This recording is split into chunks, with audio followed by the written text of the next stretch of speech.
Jack Dennis. Welcome to our new video, Volume 2 of Tying Flies with Jack Dennis and Friends. I'm here in Central Oregon on the Deschutes River, and we're going to be tying some flies with my friends. We're also going to be talking about fishing them.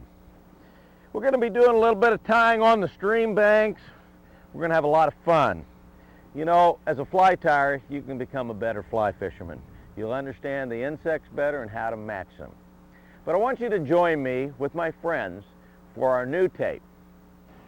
Since we're fishing the Deschutes River, it would only be fitting to have a pattern that comes from this area. And I have the local expert right here. It's going to tie a terrific Deschutes pattern for us. I've got John Moralia. I think I got it right. Now, it's Smoralio. Moralio. Better known as Smurf, right? That's right. Right. That's a lot easier. A lot easier. John Smurf. So, John, you have a tackle shop here, right, on the river. Deschutes River Anglers? Deschutes Canyon Fly Shop. Ah, Deschutes Canyon Fly Shop. I had it right off the bat. But let me tell you, beautiful shop here on the Deschutes, and I'll tell you, one of the best selection of flies I've ever seen in a fishing shop. And he has a local pattern that's a blue-wing olive imitation. Right. It's a little blue-wing olive emerger, betis or betis or betis, however you want to pronounce it. Whatever you want to pronounce it. But I'll tell you, that's a hatch that comes out almost everywhere in the spring and then again in the fall. It's a very important part of our fly fishing, and we're going to have John tie it for us. So take it away, John. The bench is yours. Thank you.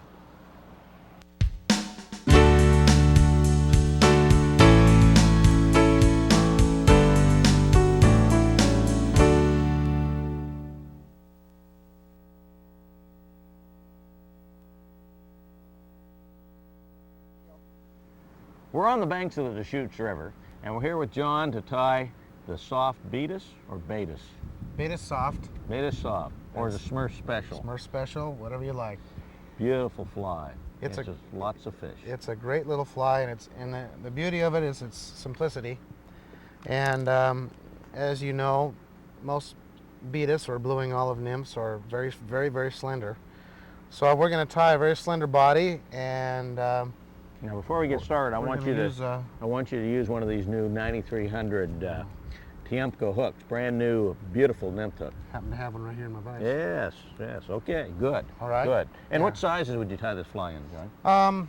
Typically, in the springtime or late winter, like February and the first part of March, about a 16, really. And then good size betis. We have 3 generations of blue wings that hatch here in the Deschutes, and it's typically February, March.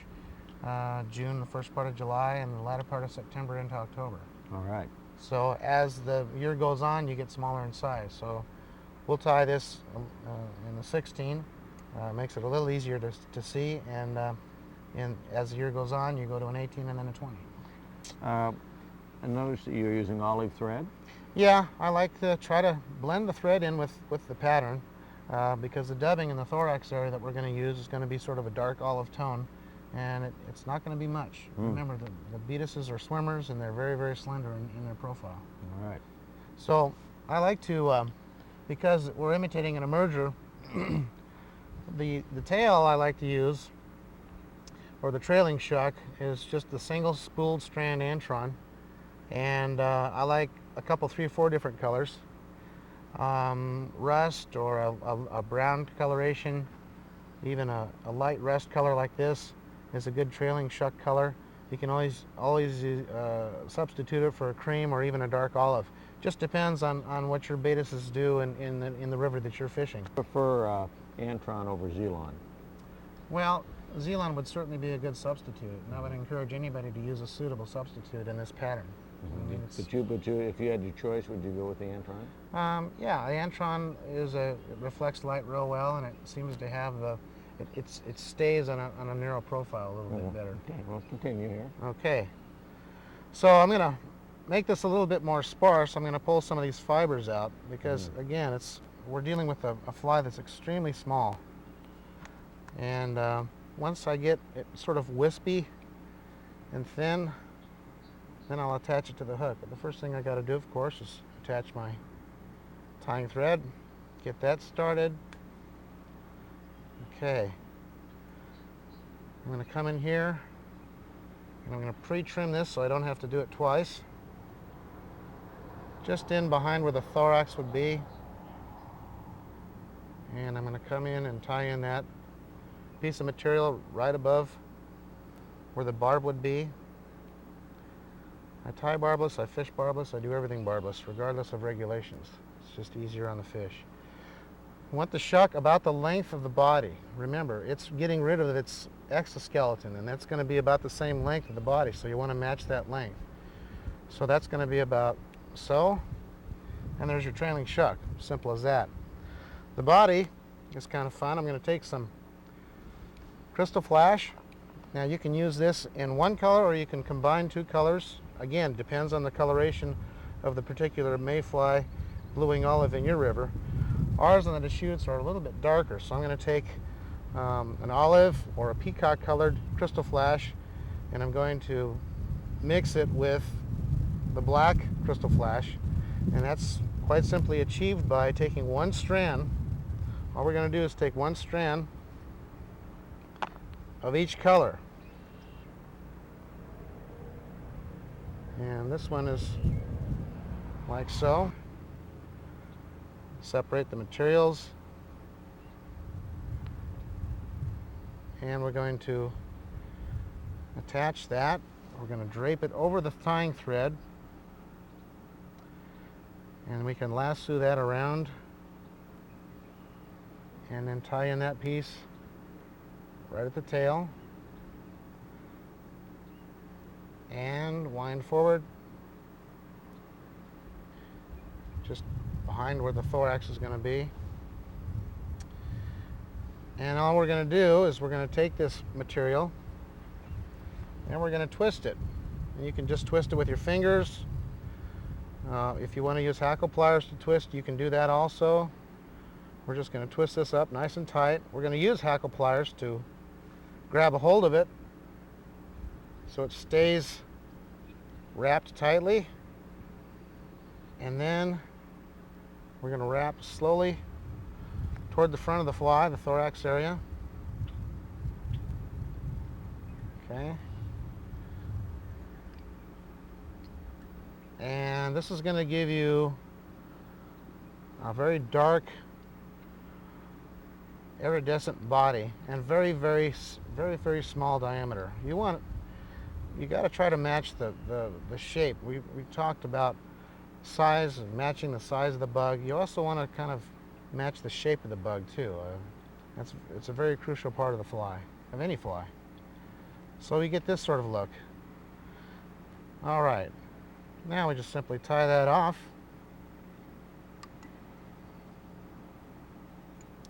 Couple, 3 turns. Come in there and trim that off. And we're ready to dub the thorax. I'm going to dub the thorax area now, and how I'm going to do that is with some fine dubbing. Typically you want to use an olive or a dark olive, and you can achieve a dark olive if you have a medium olive and you can blend it with a black olive, a black dubbing. This dispenser makes it easy to just take a little bit, which is all you need. I'm going to take a pinch, and I'm going to come over next door. I'm going to open my fingers a little bit and grab the next pinch, and I've got them right in my hands right there. That's going to make it really easy to blend the two together, and you got a pretty even mix of both colors. I like to moisten my fingers a little bit, grab a hold of those, and I'm just going to come underneath my pre-waxed tying thread, which also is in an olive color, and I'm going to dub that right on, and I'm not going to use it very much. And very sparse. Very, very sparse. It's very crucial. Okay, I'm going to slide that dubbing noodle up right to the thorax, and we're going to build up a little bit of a thorax. And you want to wrap it, basically you want to wrap it into a little ball. And that's going to be a nice little backstop, if you will, for the soft hackle that we're going to put on there. Now there's a couple of different soft hackles you can use. I prefer the breast of quail. Those feathers are just ideal for this pattern. Another really good one would be starling, and good substitutes would be a darker partridge. It's something you can easily get partridge. Yeah, this is readily available, but you want to, you know, it's good excuse to go hunting though, quail hunting. Sure. With quail, I mean, yeah. And another good one would be grouse to substitute with that. So, you know, use your imagination, but I think you'll find that the smaller the stuff that you're tying with, the quail and the starling, is going to be a little bit easier to achieve those real small, fine, sparse hackles. I think you'll find that you want to try to sort through and get something pretty sparse and fairly dark. And that looks good. This one will work right here. Okay. And to prepare this, now there's a couple of ways you can tie this in. You can tie it in by the lower section down here at the base, or you can tease the fibers back and tie it in from the tips. I like tying partridge in from the tips. So I'm just going to tease this back a little bit. Once I get everything sort of divided here, you can see how that gets divided. Yep. And when I lay the feather down, the curve is going to go over the top of the body, or if it's facing you, the curve is going to be going away from you. So you lay it right up against it like so. Yep. Looks good. Take a loose wrap, lay it in there like so. Now you can let this bobbin hang down a little bit, and you can just adjust the position of that where you want it. What I also like to do is I'm going to take another turn or two, and I'm going to fold this back out of the way. And then a couple more turns and cinch that down. Now you don't have fibers teasing over the eye of the fly, which sometimes can be a real pain to get out of the way when you're finishing up a fly. Okay, now you can tie this just a couple of turns, pretty sparse. You can use your hackle pliers, which I'm going to use. And we're going to lift this up. And partridge is kind of fragile, so you want to be careful when you're teasing these fibers back. Just wet your fingers a little bit and just tease those fibers back, because remember, we're tying a wet fly. This is an emerger. I'm going to wrap the thread forward a couple times. We're going to go down here. We're going to make just a couple of turns with this. That's one, and that's two. And I'm going to come in here and tie that off. I'm going to wiggle my thread through the fibers there. This is a wonderful challenge, tying outside, because you've got the natural elements to challenge your abilities. And then just hold a little pressure on the tying thread, wiggle the stem, and it should pop off there. That way you don't have to risk the chance of cutting away the fibers accidentally with your scissors. Now you've got a few strands there you can just clean up there, and then pull your thread up and I want to point out. Clean this up. I want to point out what he's doing here for all you out there are beginning tiers. He's using his hands to guide his scissors, or his fingers here to guide his scissors there. It's a very good tip, rather than go in like that trying to Freehand. freehand it. Yeah. And I use one stable thing to stabilize another. My vise is very stable, so I'm resting my tying hand with the thread, and then my cutting hand I rest on there, so you get stability. Yep. And there it is. I finish it a couple times, and I come in and snug that up. Now again, cutting, you can come in and just leave your scissors open a little bit. Come in here and just push forward. Lance it. And just lance it right off. Yeah. And there it is. The bead is soft, and that's a deadly, deadly pattern. Let's take a look at this for a second. Right here, do they want to be conscious too of not getting a partridge or another one that comes clear back over here and changes the size of the fly? Exactly. That's a good point.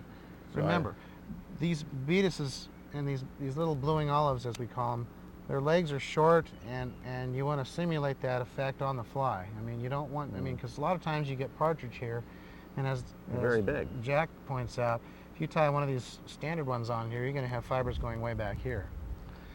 Enough of this. I want to go fishing with it. We better try this thing out. Right. It's perfect Baetis weather. It's a little bit cloudy now and about ready to go. Yeah, it's about that time. Let's do it.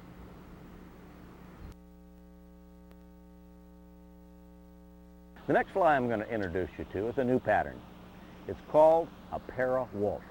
Yes, a parachute wolf, a divided wing mayfly type imitation. We're on the Deschutes River fishing for the red-sided trout. It's a unique species here, kind of a cross between a rainbow and a cutthroat. We're going to be fishing with our parachute wolf, and we're going to be tying it for you first. So let's go to the bench first and then on to the Deschutes after that.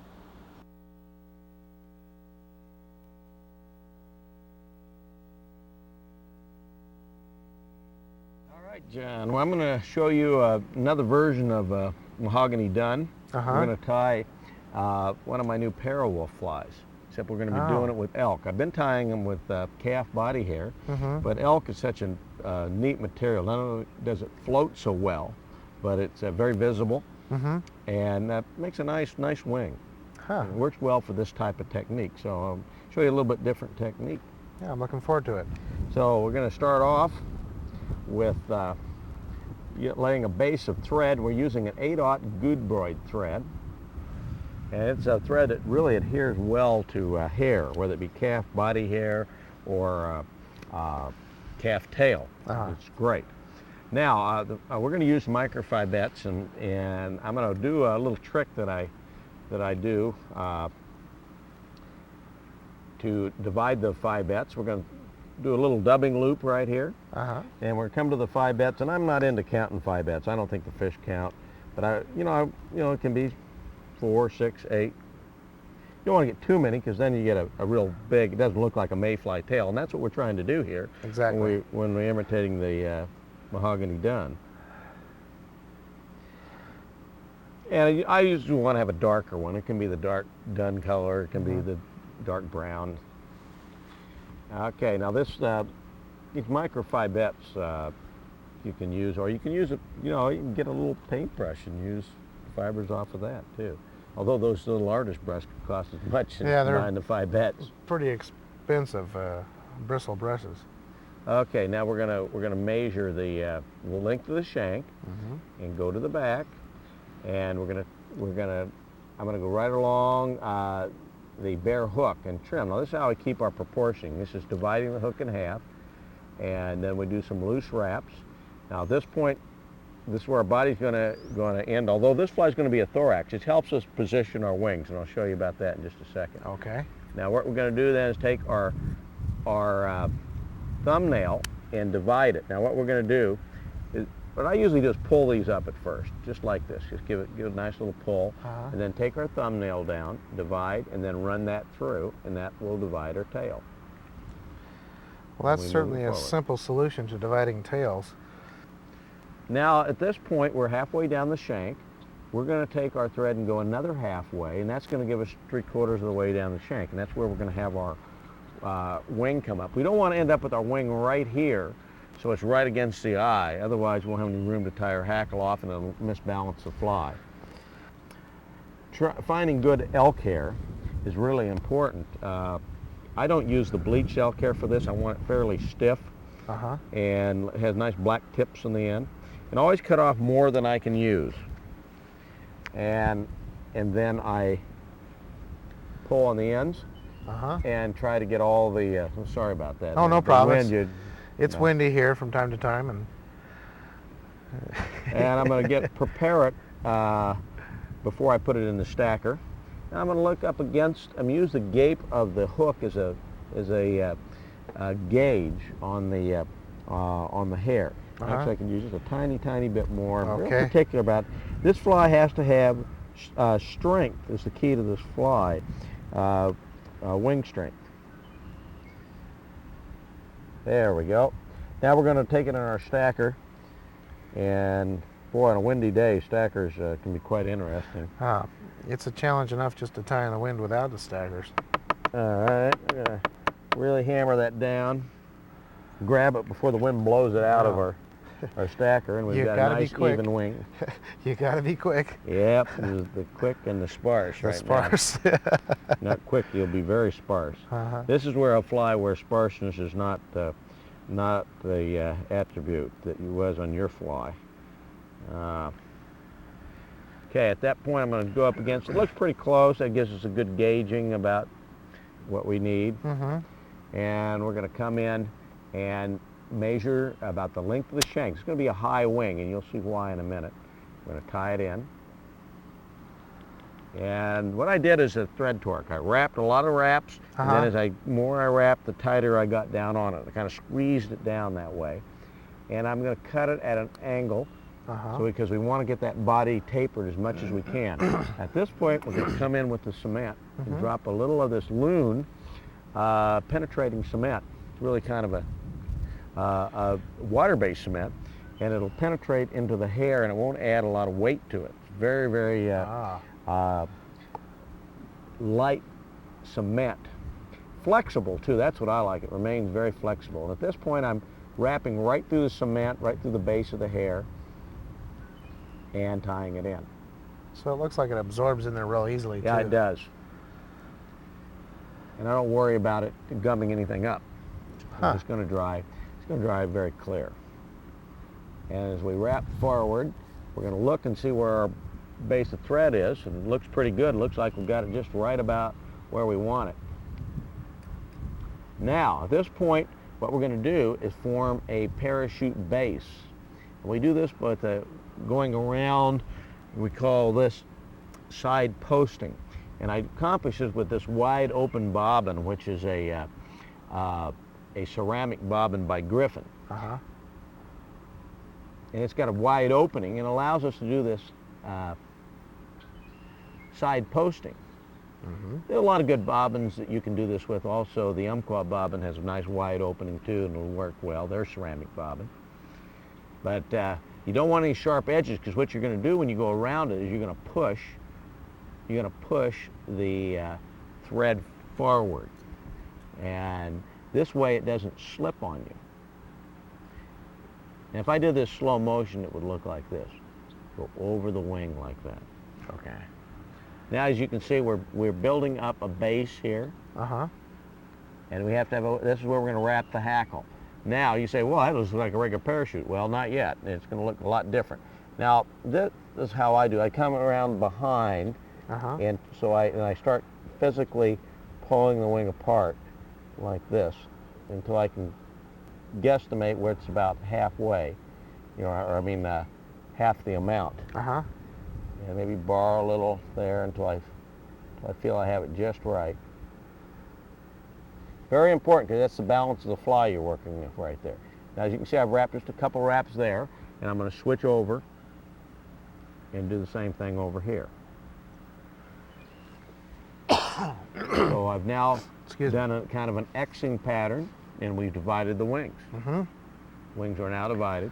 Now what we're going to do, you can see how important it is to stack this so you get the hair nice and even. And we're going to go around that wing. We're going to bring that up just like that. And we're side posting this one. Now, if I had the wriggle that I have at home, I can twist back, and so I can get a better angle on this wing here. I see. And so it's going to be a little trickier without having this. I'm going to have to kind of look at the side and build that wing up. Now, this is important. Now that we do this, we're going to have some thread sticking out here, and we're going to go back around. We're building up some pretty good bulk here. Now, this probably has more bulk than the calf body hair. Now, you could certainly tie, the question is, could you tie this with calf body hair? You certainly could. Now, what I'm going to do is wrap quite a few wraps between the wings here. And this is important. See, I'm doing kind of an X pattern again, even after I've looked here and I've posted the wings. And I noticed that there's no spot here that's open, showing the hair through. Oh, I see. And if you don't, it may slip on you. You don't want to have it slip off of that. Okay. So what we're going to do now is we're going to look at it, make sure we've got a nice base. Looks pretty good. We're going to go back around that base just a few more times. Test it out, make sure that I can pull it up like that. It looks like it. Because after we fish the fly and catch a few fish, we'll have to at times pull our finger down there to separate it. But the memory in that thread will work out just great. Looks good. Okay. At this point, we're going to use some of the rainbow thread. This rainbow thread's terrific stuff. I use it for winging. I use it for a lot of things, but we're going to use it for ribbing right now. It's very fine. Yes, it's a little thinner than your crystal flash, about half the size. We're going to tie it in. Then we're going to take some very sparse superfine. You have some right there. And we can add, I've got some more darker brown, and we'll kind of add it with the tan and gray mixture. And we'll come up with I think a good mahogany color. You know, it's like any mayfly, they vary in color. Even in the same hatch sometimes. Catching materials as the wind blows it away. But you appreciate your flies much more when they're tied outdoors. Again, we're trying for sparseness, but we have a problem. We're going to have a taper. We're going to have a nice, do the best we can to taper that up. But, you know, we've got that elk hair, which is going to provide some bulk there. But the bulk is really where the thorax is, so we can get away with that. Basically, you're using the dubbing just to color the thread. Yeah. You could probably on this fly use the thread, really. But the dubbing helps float the fly. Now this is important that you build this up in front. That's where we're going to be tying the hackle off. Okay. So we're going to build that up. Now I'm going to keep an eye on it. I'm used to having mine where I rotate it and look at it. So I'm going to have to make sure that with this crystal flash or rainbow thread, the crystal flash right up through the body, just like that. So you're ribbing the fly with the crystal flash. Yep. And I trim it. And I'm going to back that thread back right up to at that base. It's right at the base there. Okay. Right in front of the base. Looks good. Well, that's what we're going to. I'm doing that so that you understand when we get done, we're at that thread. That's where we're going to end. Okay. Okay. So what we're going to do now is wrap it around the base, and we're ready to put on a hackle. We're going to select one of the hackles here. Okay, now when I do this, this is why I like the Regal vise. Any of that vise you can lay your hand on to get bracing, and I'm going to brace it up against there, and I'm going to tie that into the base. You can see the stem sticking up, and I'm going to actually tie that stem right into the wing. Trim it. Now I'm going to go back with a couple wraps around it. Now what I'm going to do is I come around here, I'm going to form a little dubbing loop here. And go back around just a couple more wraps and then trim one of the sides out. It's just a fast way of getting you an extra bit of thread. And we're going to use that. This is an optional thing, but this hackle going around, even though you're putting cement on it and wrapping it tight, that thread will even hold it in even more. We want to make this durable because you know why, don't you? Oh yeah. Because we're going to catch a lot of fish. Fish teeth, man, fish teeth. Put some cement, drop it right in there. And with this wind, we don't have to wait too long. No, shouldn't take long. And we're going to go around that. We're going to go around that. And I made a half wrap. And that half wrap, I'll tell you, if you don't have a rotary hackle pliers for doing parachutes, this is the only way to fly. Now this thread here, we're going to use it. I'm going to back that up again and get it over here on our material clip. Got to get it.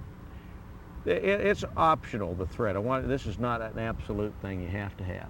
Now what we're going to do is we're going to work up the base, and then we're going to work down the base so it goes back over the fibers. So it'll help it secure it. So we go up a little way, then we go back. Now, ideally, I like saddles for doing parachutes because they have a thinner stem, and then you can get it in tighter. The thicker the stem on the neck hackle, but when you get, and you can get saddle hackles all the way down to 20s now. It's so beautiful, and now you're talking about those new Metz micro barbs, yeah. Boy, really nice for doing very this kind fine. of thing.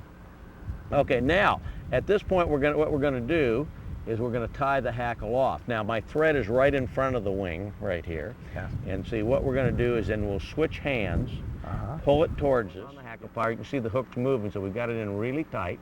So what we're going to do is we're going to take and change hands. Okay, so we have the hand pulling on the hackle plier. You can see the hook's moving, so we've got it in really tight. And by doing that, we tie the hackle in, and we can then go pull it up and make several more wraps. And now we're going to use this thread, and we're going to pull it around and just take it right through. Now you could grab your hackle pliers too and do that if you wanted to, and then pull it down just like we tied the hackle off. Tie down the thread. That just gives you another way of making sure it's anchored in there. Kind of an insurance thread in there. Amazing. And it's a nice, neat little fly. I get my whip finish. I don't do it by hand like you do. I have a 43-year-old Thompson whip finisher that I use, and it does the job for me. Wonderful. And there's our little Parawolf mahogany done, or pear done, as you may want to call it. That's really unique. That's a parachute pattern with a divided wing. And what are you going to see? You're going to see the wing first. Going to see the wing, and the parachute hackle is going to imitate the legs. Yep. Great fly. And you can see from that angle, it's you've got a nice profile. All right, let's do her. Excellent fly. Let's try her out. I lost my... That's okay, I got it. Leave it. I'm out too far. There. Whoop, there he is. Nice job. Hey, nice one. All righty. Nothing like a little rainbow. Scrappy. Boy, they are. Nice job. 3 casts, first trout on the shoots. I'll tell you, they are very strong for their size. They're very strong. Oh! Now when you got 2 flies on, make sure to keep track of that other fly. Yeah, oh, hey, I fish 2 flies all the time. Oh boy. I got the scars to prove it. Ouch. She shoots red side with a mahogany thorax. You know what I do? I try to get the fly out first without the forceps. Absolutely. So you can get them back in the water. Whoa! There he goes. First red side. First red side. Rainbow, and on the a first dry, fish on the... 3 casts. Yeah, that's all right. I want to get that one up there. There's 2 more waiting for you. Well, let's do it. All right. One of the next tires you're going to meet is Scott Sanchez, one of the most innovative tires here in the West today. Scott was on my first Jack Dennis and Friends video and did a wonderful video called Understanding Fly Tying Materials for me. If you haven't picked up this video, you'll find something in it for any tire. It's fabulous. And now, Scott, show us the Rangatiki rubber legs.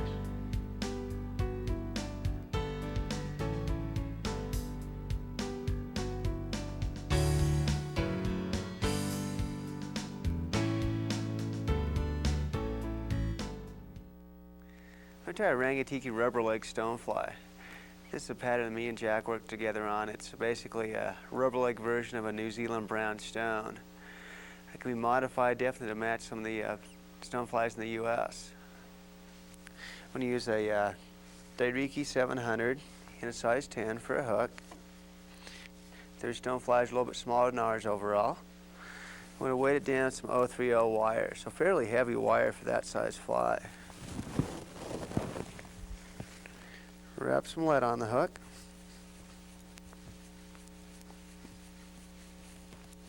Break it off. It's important to leave a little space here behind the eye of the hook and a little bit before the bend. Here's my favorite nail polish head cement here. Put a little glue there. I like to use 8/0 thread on this fly, or I'll use 6/0. It's fairly fine thread, but it allows you to get more wraps in there. Start my thread on the hook. Secure down that lead to prevent it from twisting.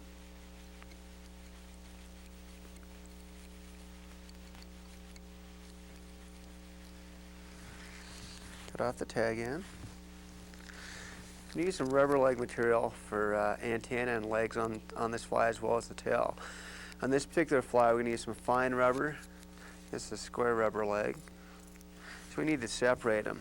These are a little harder to separate than some of the other rubber leg materials, but they're a little tougher in smaller sizes. Just take your thumbnail,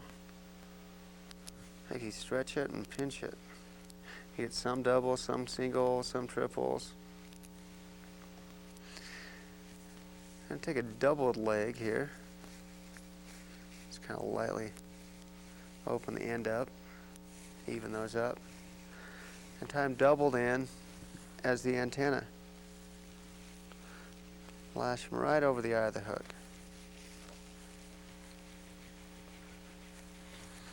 Cut off the back end. We're tying 3 sets of legs by figure 8ing them in. So leg number 1 in there, about right where the lead starts. Make a little figure 8. Doesn't take a lot of tension to hold these down with this fine thread. Come back a little bit.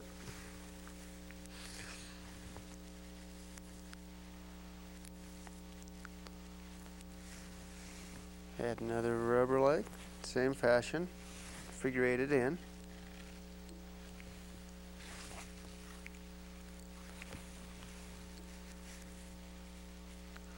Tie in our 3rd leg.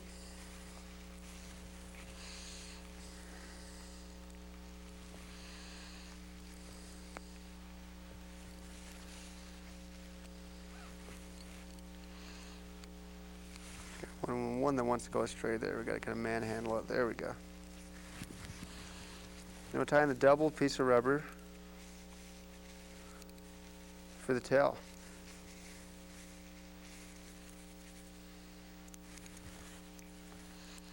And secure it in right back here. And there again, don't separate those doubled legs. They're a little easier to deal with if they're not separated.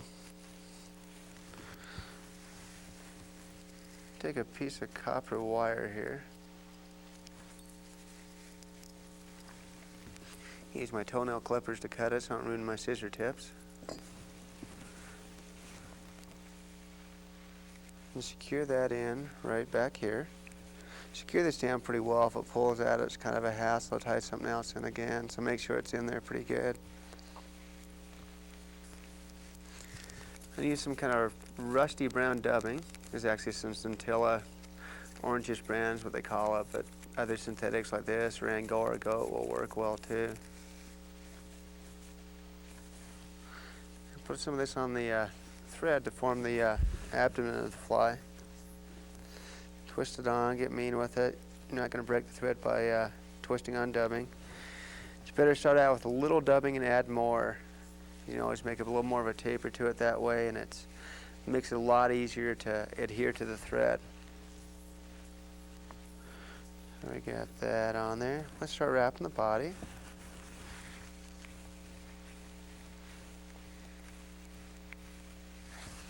Estimated just about right. Make a wrap in front of the first leg there. We're tying a wing case. We use some turkey tail. Got a fairly wide strip.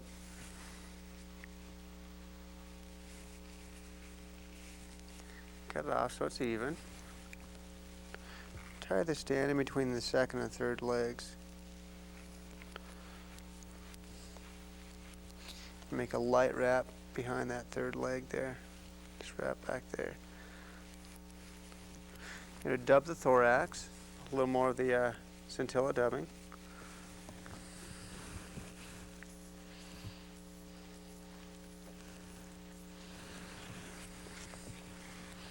I'm going to build up this a little bit heavier than the abdomen.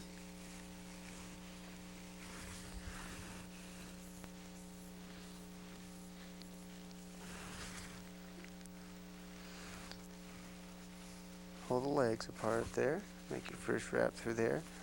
So we're making wraps between the first and second legs.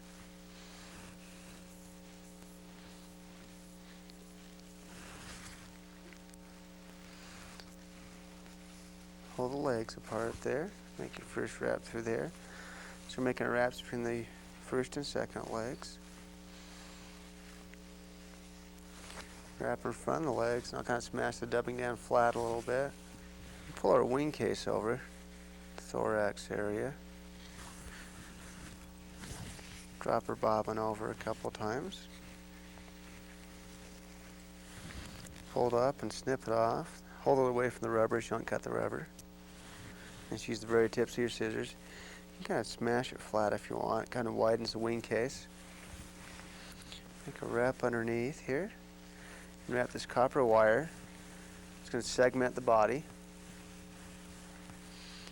It's also going to wrap it through the wing cases, which actually makes it look like you have multiple wing cases there, like you do on a real stonefly nymph. Just make a wrap and a half up by the head.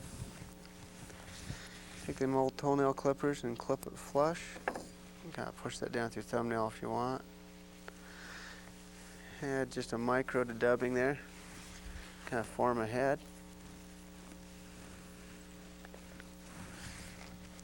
Hold the legs out of the way there. Makes it a little bit easier.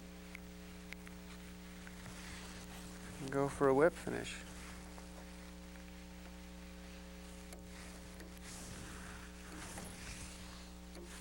You can kind of adjust the legs a little bit if you want. Separate the antenna.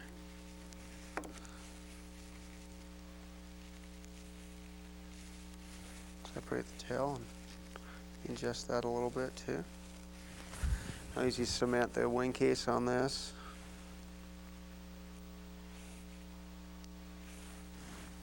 And smash that down. Take a bodkin or a dubbing teaser and just kind of pick out a little dubbing in the thorax to kind of make it a little wider and a little fuzzier.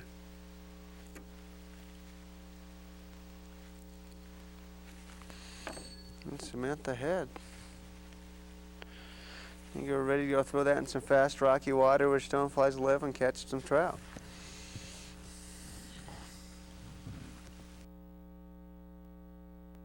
Here on the Deschutes River, in June it's caddis time and throughout the summer. One of the men that understands caddis about as well as anybody is my old friend Jay Buckner. And he's going to tie one of his caddis patterns for you. Take it away, Jay.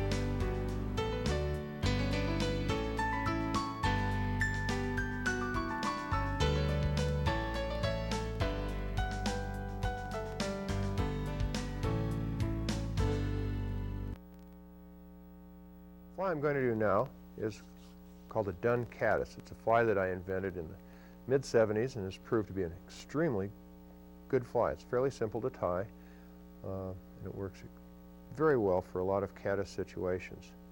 The key to the fly is some dun chicken feathers. Here's two here that I've selected for the wing. They're body feathers from a dun chicken, the things that we get our dun necks off of. And the Metz company sells them, and a lot of other companies sell them. We start by preparing the wing, which will be with two feathers, and I have a hook in the vise here, and this is a size 12 barbless mustad dry fly hook. I prefer to do most of my dry flies on barbless hooks anymore. We'll start by matching getting the two feathers, the points to all line up and be nice and straight. And We'll start by peeling or stripping a bunch of the fibers off. We'll get that much off and trim the ends. And now I'm going to measure the wing to fit the hook. And I'm going to, now that's still a little too long, I'm going to trim the feather down so that the overall length of this feather is just about the length of the hook, from the eye to the bend, to the end bend of the hook. Just trim just a tiny bit more. This is the first step, and if you were going to do a group of these flies, or a number of them, more than just one, I generally sit down and I prepare a dozen wings and let them dry. Because to give them the shape that I want and to reinforce them, I'm going to measure the right length, take these two feathers and coat them with a flexible head cement. In this case, it's Dave's Flex Cement. We'll just put a thin coating on this side, and put a thin coating on this side.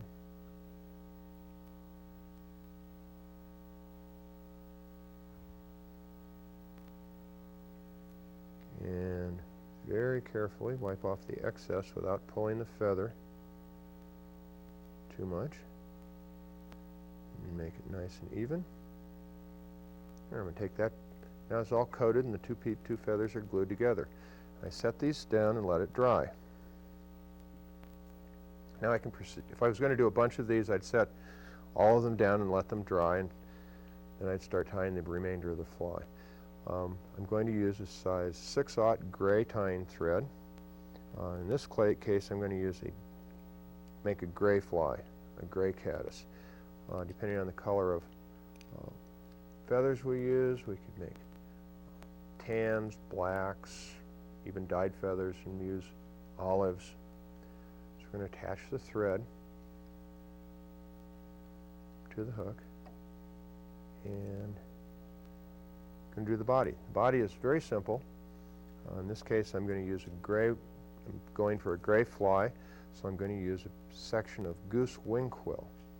And I'm going to use this more gray part down here. We'll just use a section of goose quill fibers, maybe 4 or 5 fibers from this wing quill. Take them off of there and tie them down by the tip. Now, a waterfowl feather, like a goose or a duck, makes a very good feather for a body like this. Caddis have very simple bodies on, for the little insects anyway.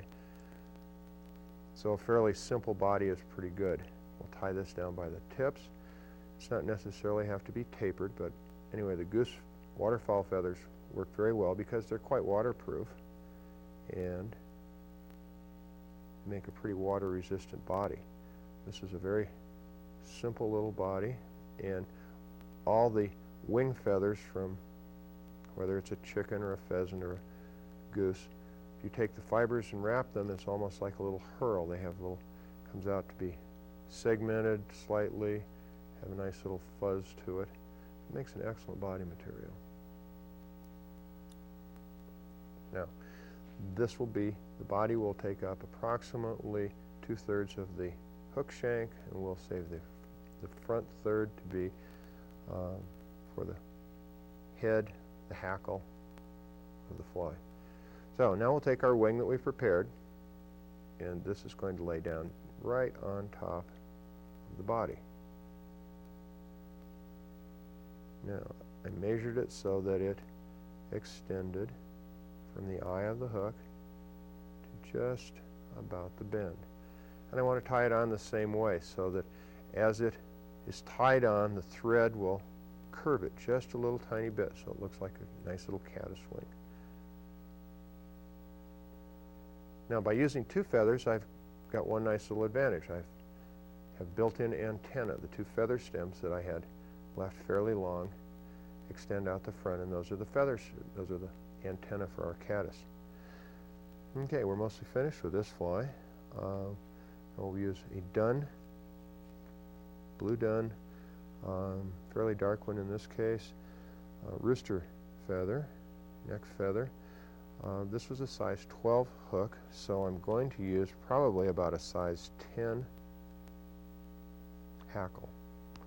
I'm going to make it a little bit oversized, and I'll show you, I'll explain the reason as I go along here. So we'll prepare the feather for wrapping as a hackle.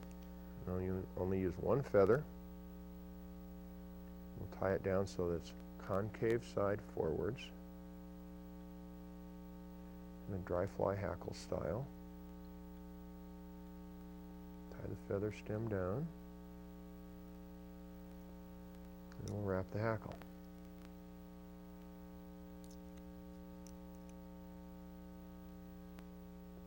Now, this is not designed to be a heavily hackled fly like a royal wolf. It's a relatively sparse fly. The best use for this particular fly, it's a fairly low profile, low riding dry fly. It works pretty well for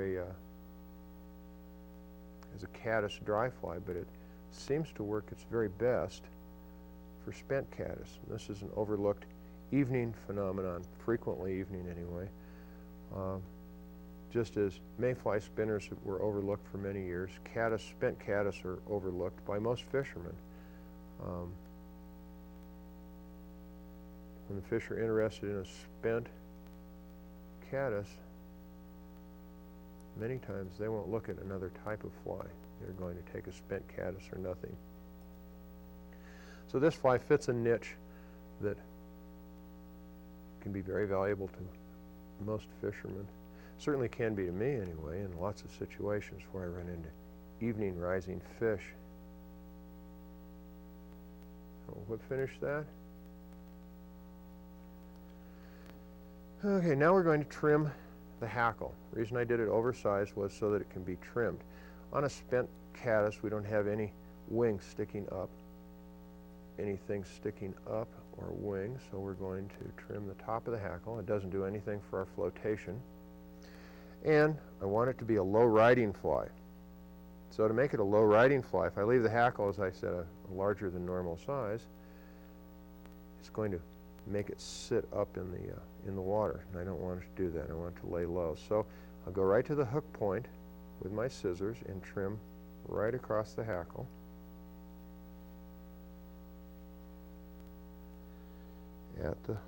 Just right off the hook point. This will allow the fly to ride low in the water, give it a good low profile that the fish will recognize as a spent caddis. Now the antennae on this are a little too long. If you leave them too long, a lot of times it'll make the fly twist, especially if you're using a light leader. So the antennae are a nice little touch, but we don't want them quite that long, so we'll just trim them off. If you fish with this and you find that it's spinning, cut the antenna a little bit shorter. It's kind of about the only guideline I can give you on that. And there we have a very successful spent caddis pattern called Jay's Done Caddis. The next target you're going to meet is a Wyoming fishing guide by the name of Guy Turk. Guy invented a fly called Turk's Tarantula, a fly that revolutionized dry flies in our area. He incorporated rubber legs into a fly pattern that matched a variety of different hatches, and it was a killer. It's now a standard pattern, and it's in the Umpqua line of flies. He has a new pattern. It's called a Power Ant. Take it away, Guy.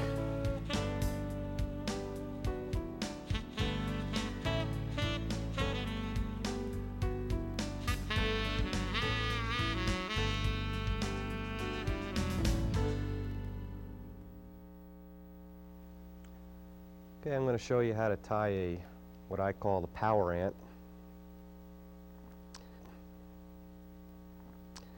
And basically the whole idea of this fly was, everybody knows that trout like ants, and ants are very effective patterns to use, but most ant patterns are very hard to see. They don't float well.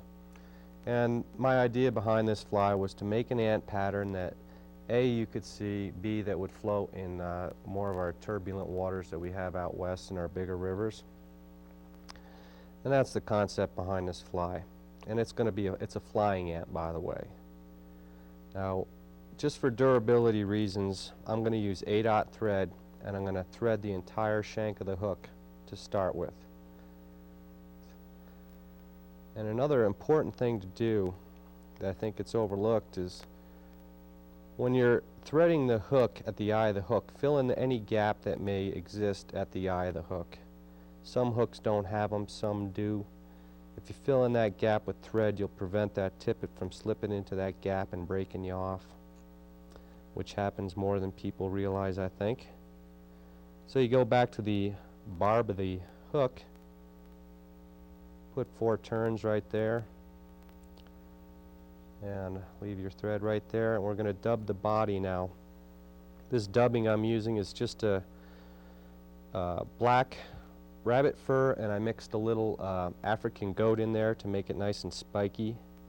Another good color for this, of course, is cinnamon, because there's a lot of cinnamon ants out there, flying ants and ground ants.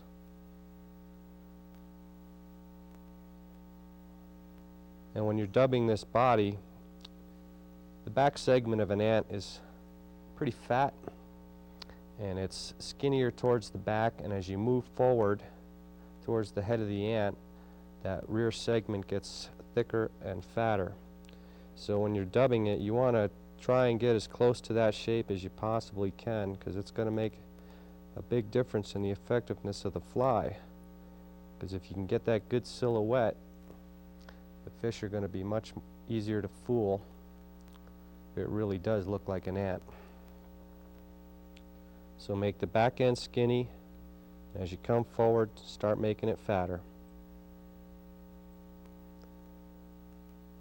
And you can add a little, if you want to add some synthetic black shiny dubbing into this, that's perfectly all right too.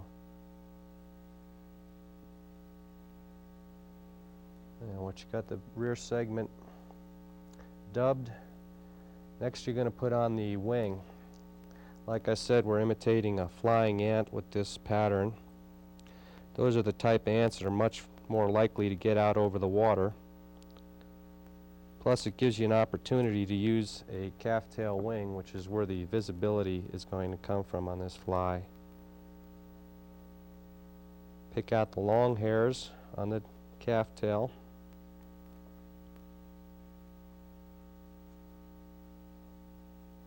And comb out the butt section.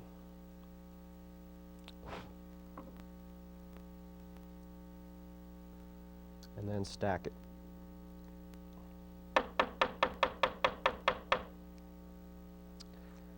Now on a real flying ant, the wing extends beyond the rear segment of the ant's body. So you want to do the same thing with your calf tail wing. And I usually like to make this wing go back to the back of the bend of the hook. So it's going to extend beyond the rear segment somewhat. Now again, when I trim this calf tail butts, I'm going to do it at an angle like so, not straight up and down, because I want to keep the tie-in point with as little bulk as I can possibly get away with. I'll put 2 loose wraps, cinch it down, and then I'll go for it. And the rest of these wraps, you want to keep them real tight and a nice constant tension on the thread as you're winding it around. That's where a lot of your durability comes from, is that constant tension. Leaving the thread at the base of the wing. Now, next we're going to tie in the rubber legs. And I like to keep my rubber legs rather long when I'm tying. Just makes them easier to work with. And we can always trim them down later, and we will. But for tying them in, I like to leave them long. 2 loose wraps. Reposition your fingers directly over the tie-in point and just pinch right on those rubber legs, and then pull down on the bobbin. And if you let go, your rubber legs should be set right in place. Once they're set, put another 4 to 6 wraps. Using 8/0 thread, it's no problem going a few extra wraps. Now take the thread and put it behind the rubber legs, again at the base of the wing, and that's where you're going to tie in your next material, which is the hackle. Where did I put my hackle?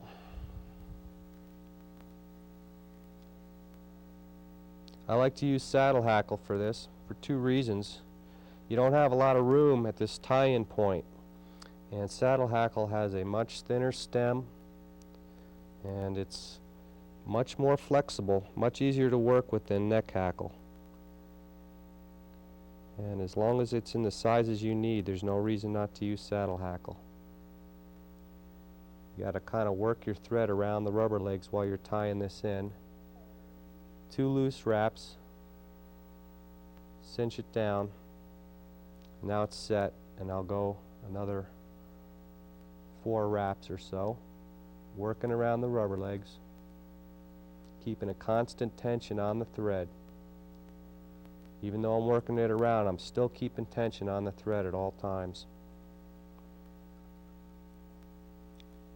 Now I've got the hackle tied in, and I'm going to start to work the thread. Now I'm going to go right between the rubber legs, and I still have that hackle stem down there, down below if you can see it, and I'm still lashing it down. Two turns between the rubber legs. Now I'm going to go in front of the rubber legs, and at this point I'll trim off the stem of the hackle.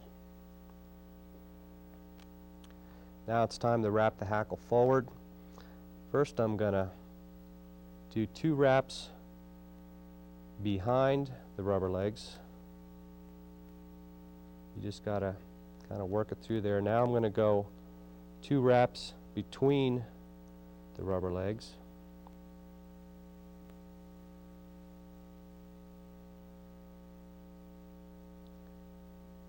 And now in front of the rubber legs.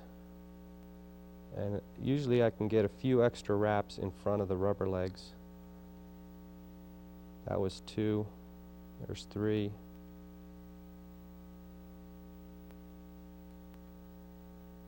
These rubber legs are going to want to get in your way. You just got to work around them.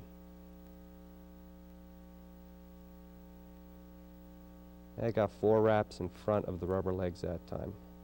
I like to have a little extra hackle on there because this fly is designed to work in rougher water. So that extra hackle will give you a little more flotation on a fly that does not have a lot of natural flotation. Okay. Now you can trim off the tip of your hackle.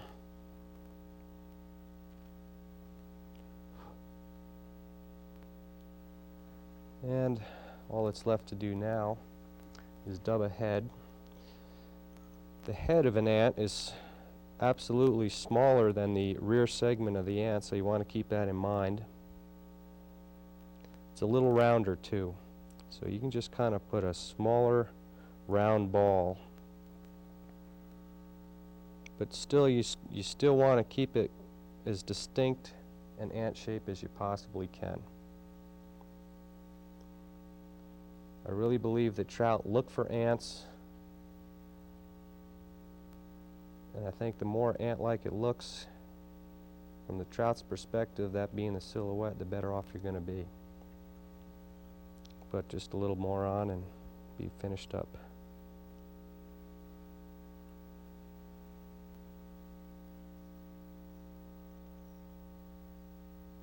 Okay, now it's ready to whip finish.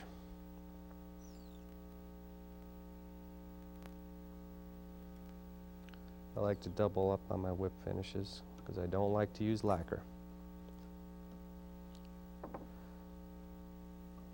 Now, the length of the rubber legs is something that's up to debate, personal preference. I like them fairly long. I pull them all up, trim them all at once. Now they're all the same length.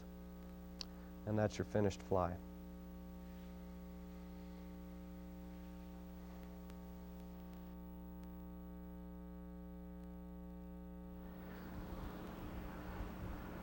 Another one of my friends that we're going to join is Joe Burke. He hails from Wisconsin originally. Now he lives in Jackson Hole, and he was the editor of Tying Flies with Jack Dennis and Friends. But he is a wonderful fly tyer. he's got some special patterns that he's going to share with us.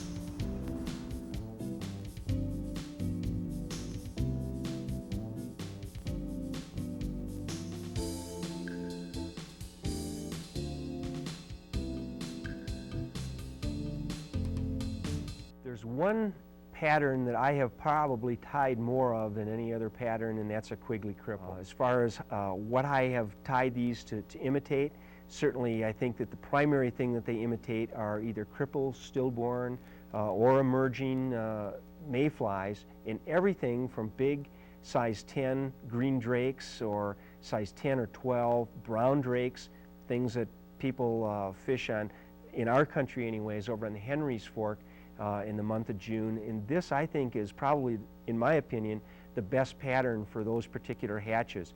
But what I fish most for them, and most of the hatches that I do see, are the pale morning duns through a good portion of our summer here. Also the mahogany dun, the Paraleptophlebia, a number of places that's a brownish color, or getting its name mahogany dun. But it works also if you just change the sizes a little bit, change the colors a little bit. They'll work very, very well for blue-winged olives, in the tiny ones, even for the little tricos.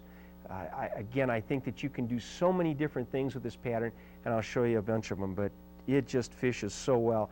It even does well to imitate, for me anyways, it has, when there are midge hatches, be it in the Wind Rivers, where you'll get some very large midges on a lot of the lakes, a lot of high altitude lakes other than the Wind Rivers, probably even in California you'll see this. It has worked well in the wintertime on the Madison River, when it will get warm enough that you get a good midge hatch, and as the sun starts to go down and the midges start to clump up a little bit. A lot of versatility with this fly. This I'll tie that would be a pale morning dun. Okay, let's just attach the thread, and I'm going to use an 8/0 thread. I usually attach it right about where the thorax is going to be, and then we'll go back just above the barb of the hook, come up to about the mid shank. And for this, I like to use a brown hackle. You don't have to use your very best hackles. Bigger one in the middle will work just fine. And what I'm going to try to get off of this are just to peel back some of the barbels. And if you wonder how many to take, about like so. You can see that's notched out of there, which is probably too many. Peel just a few of them out of there. Don't worry about the length, okay? I think that this is important for the proportion of your fly. I go back up to where about the thorax will be. That way I'll have an even thickness. And when I said don't worry about the length of the barbels, of how far they stick out in the back. Now, if you notice, if I really torque down, they're going to flare. For this, I generally don't want it to flare, so I'm not going to put tight wraps to the back. I want it to be more like a tube, and I'll show you what I mean. And then I'm just going to take, it did flare a little tiny bit, but I'm not going to worry about that. Just take your scissors and just clip the end. If you're ever in a stream and you see the little mayflies coming down, you're casting upstream, and they come down in these big pulses, you will see some of the bugs that are emerging. Sometimes you get your waders just covered with these things.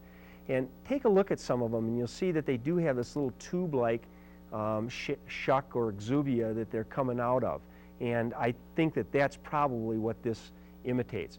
And then I'm just going to use this thread to create and try to make some even wraps to create the thorax, or the abdomen, excuse me.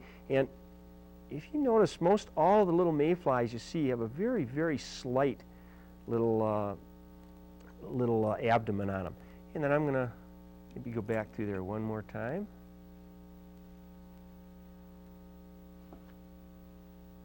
When you're at home in your own tying room, your lights are just about exactly right, and that's about all you need to do. And again, I generally put just a single little hitch in on a lot of these steps. It makes the fly a lot more durable. And if you're tying commercially, I think that people are happy to get flies that last more than one fish or one bush behind you. And certainly when I'm fishing myself with my own flies, I like to do that. I'm just going to use a little wax and the thread, because this is going to be a dry fly. And I had taken out some dubbing. There's a number of different sources. Umpqua has some very nice, very, very fine dubbing material. and just pull off little tiny bits that maybe is even a little more than I need, or that'll be just about right for size 16. And then the last dub just up to the same direction anyways, instead of twisting 2 directions. And what I do for the ball is I try to just use my fingers like so, and this is the thorax, just to do about like so, okay? That looks about right. If you want a fatter one, you can make a fatter one. If you want one that's that thin, which I prefer that size, then I'll do it. Now you can use natural deer hair. You can use Texas whitetail. If you notice, most pale morning duns that you'll see on the stream do have a very pale morning dun sort of a color to their wings. So I'm going to use a lighter color, and I think this is maybe a Texas whitetail body hair that I'm using for this one. And just knock out a bunch of the little fuzzy stuff and the short stuff. And that's probably going to be more than enough, but after we stack it,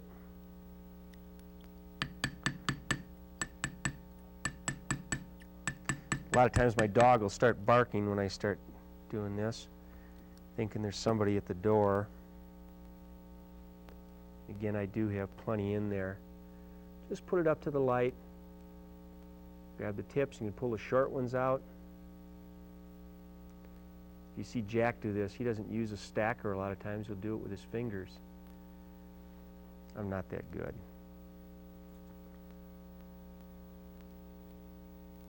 And then again, I think I probably have plenty there. Take a few more out. The more of these you tie, just like any flies, the better you get with it. And just going to put the tips forward. If you put it in a little long, you can pull it back a little bit. That's probably going to be just about right. You can take your fingers and kind of wiggle it into position there. Make a few wraps in front of that. And then I'm going to pick these butts up and just clip them like so. And that's going to be the wing case that's breaking on a fly, the mayfly, as it's starting to emerge. Then we'll grab a hackle. In this case, I'm going to look through here and find one that's going to be for about a size 16 what I'm tying. It's about a size 14. I've had some people that have asked when they'll see you tie, they'll say, well, you know, I can sometimes pick out the right one, but then I don't get enough practice that I can go back and get another one. As you go through here, if you're going to be tying half a dozen flies or so, and you want to pick out half a dozen, when you find 1 or 2 rows in your neck, kind of keep your fingers there and go back through and pick the other ones out.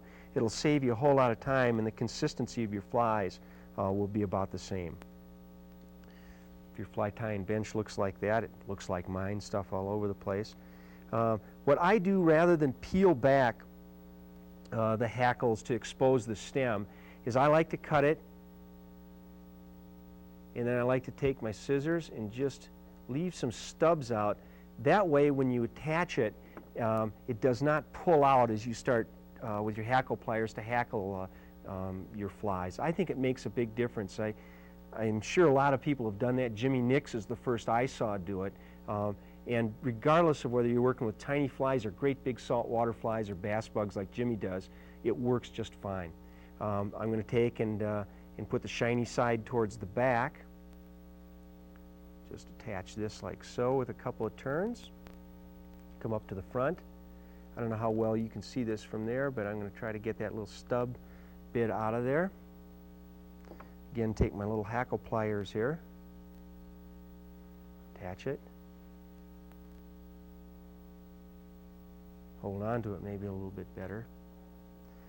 A little fly like this, 2 or 3, sometimes 4 turns in the back, depending on what size you're working with. Some of the saddles that you get now that have these incredibly long, consistent numbers of barbels on the stems, you can tie a lot of flies with exactly the same one. Now, you can use very light colored hackle if you like for this, and rather than cut this, I like to, after you've done it, just to pop it out like that. Take your fingers and preen those little fibers away from the eye. We're going to whip finish it.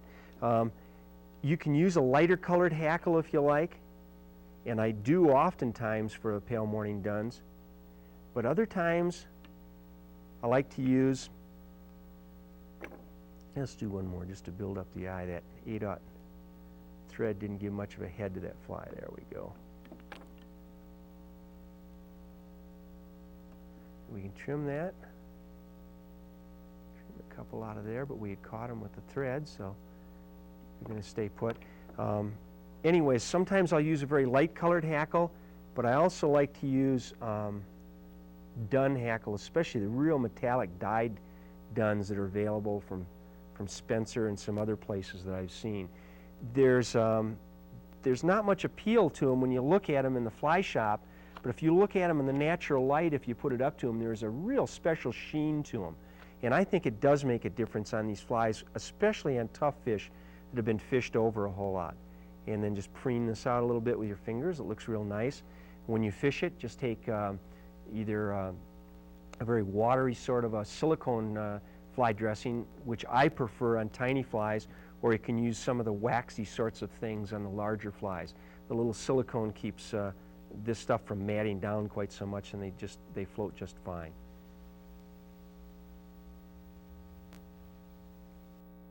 The next person you're going to meet, one you know very well if you've seen my videos, is one of my closest friends, Gary LaFontaine, known as Mr. Caddis.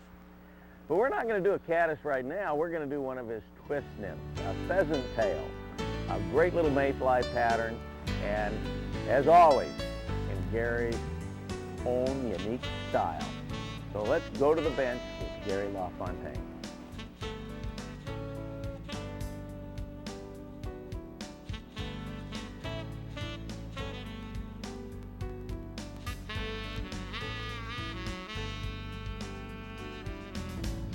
We're going to be tying one of Gary's patterns here.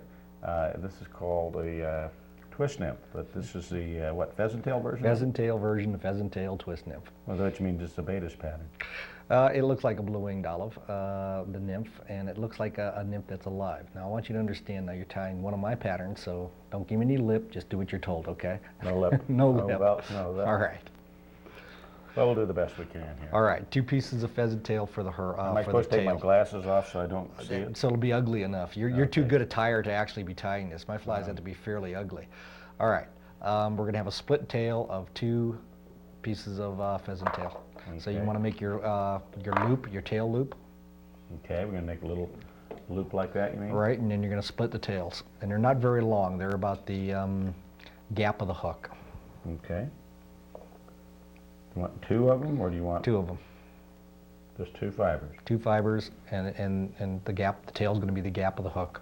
So we're going to measure up here. Make sure you start at the bend of the hook. Don't run it up. Okay, now what's different about this fly? Does it look like a pheasant tail, just a normal pheasant tail nymph? Yeah, with the added attraction of antron. And you look at mayfly nymphs, they're alive, they have movement, they have translucency, they have the gills, the tails, the legs, all of that moving. And you don't want to have to imitate all those individual parts, you just want to get the essence of life. And we have a very special technique here that is going to give us that essence of life. Okay. All right. You now tie in the longest piece of pheasant tail herl that you can find. How much? 1 piece. 1? 1 piece. 1 fiber. Right, right. American tyers have this incredible fear of sparseness. And being a psychologist, I should know the name of the phobia, but I don't. Doesn't take much to make a great fly. One piece. Not You worried got that it. we don't have enough of anything for phobia. That's why we have 3 cars. Right. Okay, tie that in and by the fishing base. rods. You want it on the tip? Nope, I want you tied in by the base. By the base. Okay. Never by the tip on a twist because it'll break it. Whether you're using peacock All right. herl or ostrich herl, or in this case Go on, pheasant tail tie herl. back into the tail. Right back to the tail. Yep. Get Okay. as much distance as you can. Okay. There we go. All right, now pull your thread down. I'm bringing the thread right back. Okay, to okay, the tail. hold it, Jack. I actually messed you up a little bit already. We don't want a black thread, and I'll explain why in a moment. We want a fairly light colored thread. A yellow would certainly be That's no great. problem. Real easy, rather than redo all that. Okay. We'll just wrap it on, and just like that. And just sort of like if we broke our thread. Right. Pretend like we broke our Okay, thread. now suddenly we got yellow thread. Okay, pull the yellow Wait a minute, thread down. I gotta get this, those butt ends Okay. trimmed out. You're a lot more fussy than you need to be on my flies, you know. Sorry. Okay. Okay. Thread's at the back now. All right, pull the thread down. It's down. That's good. All right, now I want you to take BT's wax. BT's wax. Okay. It's right there, right in there. front of me. Yep. And what this is a very BT. tacky wax. Right. Super tacky. Yeah, super tacky, and run it on the thread. Okay, good. You've gone farther than you have to. That's good though. That's enough. See how clean that comes on the thread with no lumps? That's why we Very, use very it. nice. Right. You're now going to take yellow touch dubbing. Okay. What we're going to do is a technique called double magic. We're going to combine the magic of pheasant tail hurl and the magic of antron. And this is the only technique to do that. To do it, you need to touch dub. You cannot dub any other way. Touch dubbing, it's very finely chopped antron yarn. Touch dubbing is not new. This has been explained in old English books back in the 17th century. Combining them is new. You're going to just use your tacky wax, and you touch to the thread. Your touch dubbing is going to be a little bit shorter than the piece of pheasant tail hurl. It's not going to be longer than the pheasant tail hurl, just a little bit shorter. And you pick off a few clumps. Now you see why we needed that light colored thread, because it's so sparse that you can see the thread through it. That's good. Don't touch your fingers to it. Okay, now make a dubbing loop. The dubbing loop has to be a little bit shorter than the piece of pheasant tail hurl. Okay. All right, good. Now take the piece of pheasant tail hurl, stick it inside the loop. Okay, perfect length. Now you want to grab all that. You can use a dubbing tool, a loop tool. You can use a hackle pliers. You have a rotating hackle pliers that grabbed it perfectly. Okay. Okay, get that, run your thread up to the front. Yeah. Halfway. Alrighty. Halfway. Yeah, just through your abdomen. Okay, now twist. Keep twisting. Keep twisting till it's twisted all the way at top. Is it twisted all the way up? Not quite yet. Okay. It's getting there. Ooh, really nice. That looks great, Gary. That's the double magic. You get, All right, now we're and gonna wrap it. it's not a rib. You end up with the antron coming out an aura around the pheasant tail hurl. You got it. Just wrap it. Now this is your abdomen, so wrap it about 3/4 of the way up.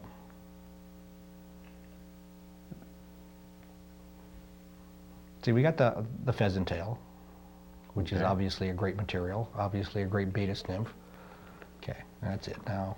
Baetis nymphs are very simple, aren't they? Very slender. Yeah, it's a swimmer. Okay, now we're going to have to tie in a wing case, and for that we're going to use 6 pieces of pheasant tail hurl. Okay. Any length, because it's going to be fairly short. Okay.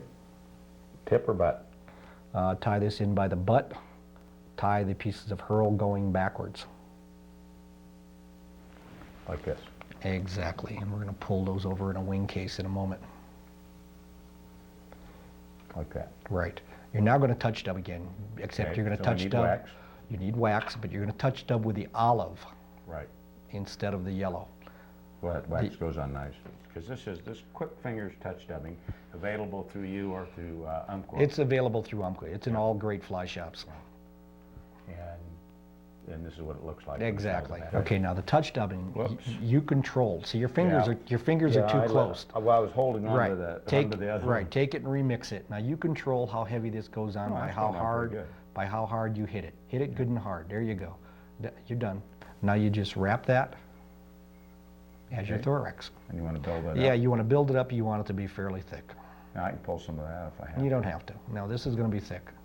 Okay, we'll leave a little room there to put our case down. Okay. Ooh, I like the looks of this now. And clean off Yeah. off the excess, which is Yeah. easy to do with touch dubbing, by the way. Just take your finger and along the thread and just pull off anything Well, extra I you like have. a little of it hanging out there too.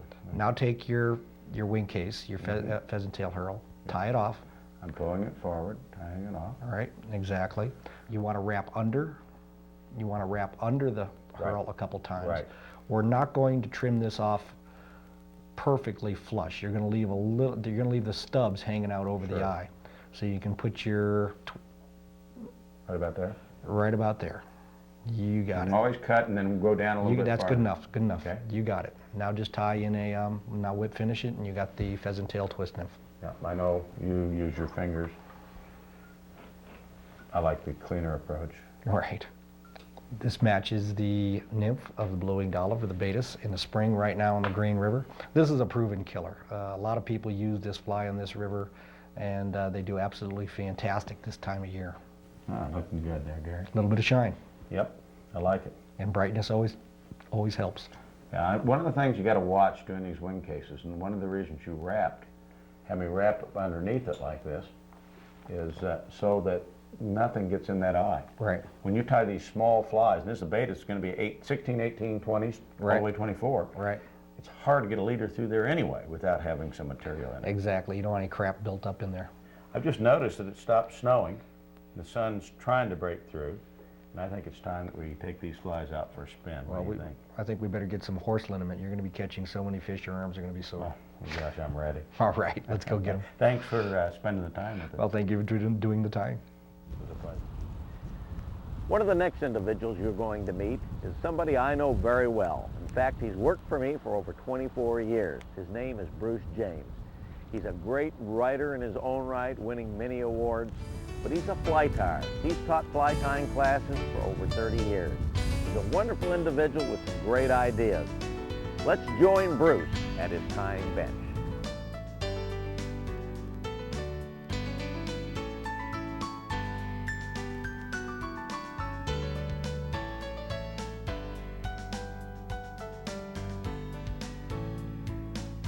The idea for this fly came from the book, Tying Flies with Jack Dennis and Friends. I had tied a pattern there called the black-legged water walker, which I invented years ago for the Snake River. This uses a 710 Dairiki hook. This right here happens to be a size 10. What I did is I just modified it and made it a little easier for a lot of people to tie. The other one wasn't quite as easy as this one is here. This is black closed cell foam. I'm going to cut a little piece of this.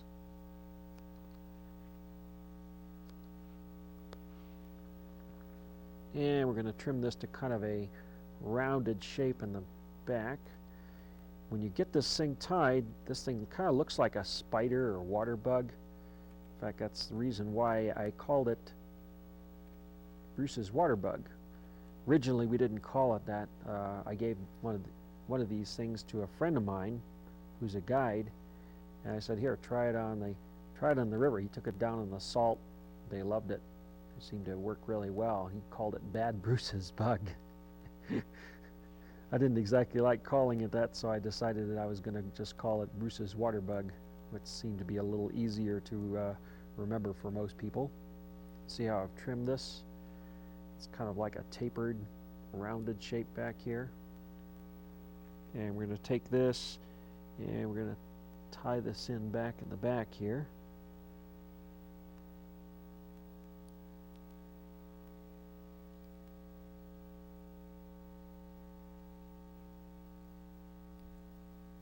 Nicely.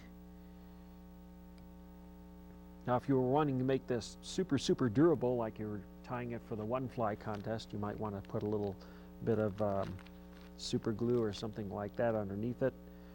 For most purposes, without glue, it'll still do all right. So we'll lick our fingers here and give it a little more traction in your fingers, and we'll put on some black dubbing up here. This particular dubbing is Fly Right. There's a number of them that you could use. Basically, it just kind of makes it so that the front part of the fly is a little narrower than the back. It also kind of helps on the flotation a little bit. This is pretty hard to sink this fly with all this foam on it. It stays afloat pretty well. And the calf tail wing, which we'll put on in a minute here, helps even more. Make a nice tapered front here. Nice and neat. Try not to put too awfully much of this on. There we go. Next thing we're going to do is we're going to put on some calf tail. We'll wrap a few wraps of thread in front of the dubbing. By doing that, you've got a base to put the calf tail on. Calf tail is kind of an interesting material to work with. People have a lot of trouble with it, but it's actually not so bad once you get used to it. You have to realize that it's not always that easy to tie in, so it takes a little extra care. Some people will put it in the stacker. Most of the time what I'll do is I'll just go ahead and I'll hand stack it, which means you just even it up with your fingers. You may pull a few little hairs out here and there to make it nice and even. We'll hold it up against here, get an idea of how long it's going to be. You don't really want it to come out beyond the end of the fly in this particular pattern. Now that I've cut it, I'm just going to get some of this fuzz out of here. And I'm going to take a drop of head cement, and I'll put it right here on the thread, and I'm even going to put it on the calf tail just a bit. It'll make it a lot easier to tie it in nice and firmly. Take a loose loop and put around there, and here we go. Just like that. If you do it right, it should stay in there quite nicely. I'm going to come up to the front with this so we can make a base of thread to form our head. The head of this fly is deer hair or elk hair, depending on which you care to use. Some of it will depend on the size of the fly you're going to tie and the texture of the hair that you get a hold of. If you get real nice even hair and the fly isn't too awfully big, you can use deer hair. If you're using hair on a really big fly, I would suggest to probably go ahead and go with elk. I cut out a bunch of it here, and I'm going to use this nice handy dandy little mustache comb here, which some of us may have and some of us may not. If you have a friend who has a mustache, you maybe can steal his comb from him or something. Get this nicely evened up. If it's got a lot of hairs that are not even with the tips, you'll end up with this thing looking pretty ugly when you actually create the bullet head. I'll reverse it in my fingers here. Bullet heads are a lot of fun to tie. People really go nuts with these things because they're just difficult for most people to deal with. And I'll hold it on, and I'll make a couple of loose wraps with a thread here. And there are several different ways that you'll probably see in tapes of tying bullet heads.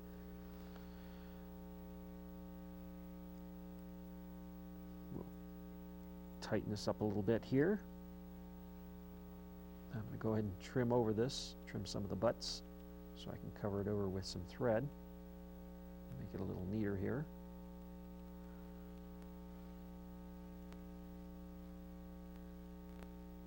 I want to come up pretty far with this. You need to feel where your eye or hook is, so you can come up just a bit beyond the eye, behind the eye here, and then we'll come back and come to right here, because now we're going to form what's called a bullet head. I'm going to flare this around the eye here just a bit. This is a bullet head tool. It's real handy for tying these things. Pull this back like this. You see how nice and neat it makes a head here? And we're just make a few wraps here. Got a stray fiber. Now I'm going to take this, turn it upside down, and I'm going to go ahead and trim the collar off the bottom. We're not too far from being done with this little critter. I had phenomenal success with this fly this season. We had a lot of people who tried it out who had never even seen anything like this before, and there were some times when nothing else was happening and the fish were just coming up all over the place just to kill this thing. I'm not too sure exactly what they thought it was, but whatever it was, they sure liked it. So we got two pieces of rubber leg material we're going to lay on top of the hook here. We're going to make a nice couple of loose wraps. 3 loose wraps. The reason they're loose is because I'm going to move these things around. Just kind of pull on them here, move them around to the sides. You can kind of rotate the vise here. That's what's so nice about having these rotating vices. You can kind of see what's going on. I'll hold these in place as I make a few tighter wraps.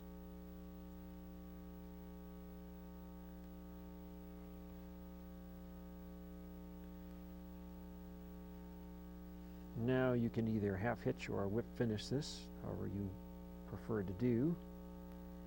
If you got the right kind of whip finish tool, I suppose you can whip finish it, otherwise you may be half hitching it.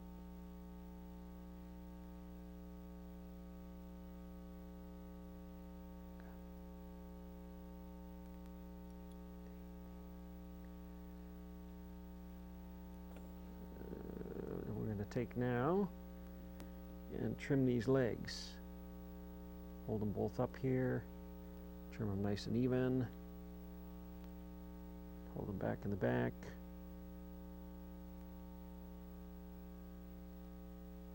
and trim them even there. You don't want them real short, because if they're too short, you don't get the action on the legs. Now to finish this off, you want to make it a little bit more durable. Take a little bit of head cement and just dab the head with it here.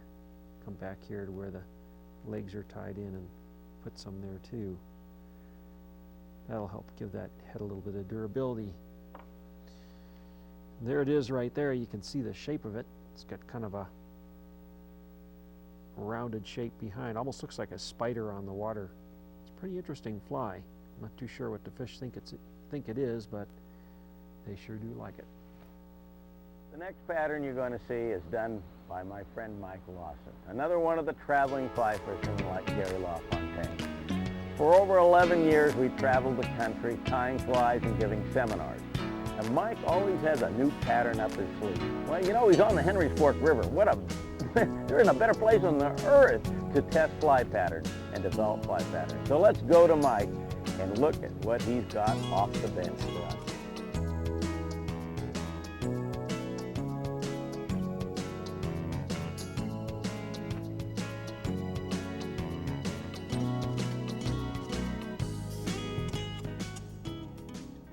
One of the most exciting fishing experiences I've had, and it's happened many times, is when a flight of flying ants comes out and gets deposited over the surface of a smooth flowing stream like the Henry's Fork, or even on the surface of a lake.